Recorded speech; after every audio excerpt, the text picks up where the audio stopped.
యేసుక్రీస్తు ప్రభువారు భూలోకంలో మన కోసము బీదవాడిగాను దరిద్రుడుగాను జీవించి మన కొరకు ఉచితముగా పరలోకమును అనుగ్రహించాడు.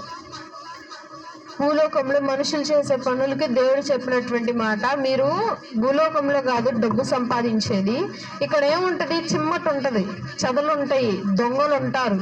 చెదలు ఏం చేస్తాయి, తినేస్తాయి. దొంగలు ఏం చేస్తారు, దొంగిలిస్తారు.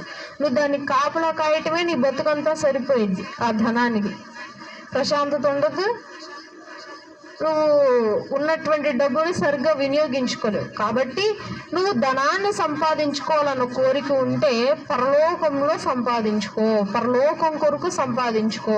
పరలోకంలోకి నేను వెళ్ళాలి, పరలోకంలోనికి నేను ప్రవేశించాలి అనేటువంటి ఆలోచన కలిగి ఉండు. అక్కడైతే చిమ్మట ఉండదు, దొంగలు ఉండరు, ఎవరు దొంగలించరు, నీ సంపద నీకే ఉంటుంది అని చెప్పి బైబిల్ సెలవిస్తుంది.